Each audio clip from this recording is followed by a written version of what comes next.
அஸ்ஸலாமு அலைக்கும் வரஹ்மத்துல்லாஹி வபரகாத்துஹு. தினமும் ஒரு ஹதீஸ். நானும் எனது அன்சாரி தோழரும் ஒருவர் மாற்றி ஒருவர் முறை வைத்து ரசூலுல்லாஹி ஸல்லல்லாஹு அலைஹி வஸல்லம் அவர்களுடைய அவைக்கு சென்று வரக்கூடியவர்களாக இருந்தோம். ஒரு நாள் நான் ரசூலுல்லாஹி ஸல்லல்லாஹு அலைஹி வஸல்லம் அவர்களுடைய அவைக்கு செல்வேன்.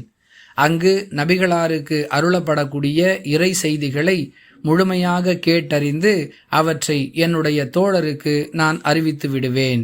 அவரும் மற்றொரு நாள் இவ்வாறு செய்வார் என்று உமர் ரதியல்லாஹு அன்ஹு அவர்கள் அறிவிக்கிறார்கள்.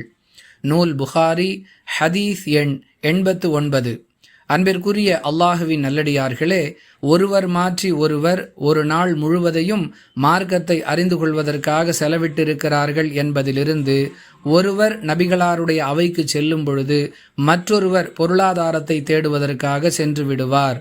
இவர் நபிகளாருடைய அவைக்கு செல்லும் பொழுது அவர் தன்னுடைய பொருளாதாரத்தை தேடுவதற்காக சென்று விடுவார் என்பதை அறிந்து கொள்ள முடிகிறது.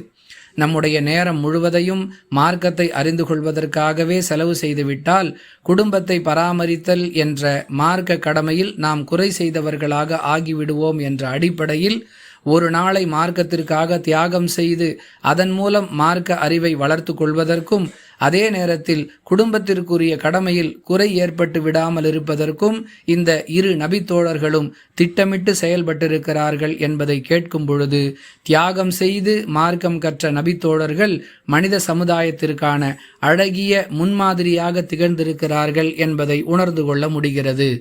புரிந்து நடந்து கொள்வோம். வாஹிரு தஅவானா அனில் ஹம்துலில்லாஹி ரப்பில் ஆலமீன். அஸ்ஸலாமு அலைக்கும் வரஹ்மத்துல்லாஹி வபரகாத்துஹு.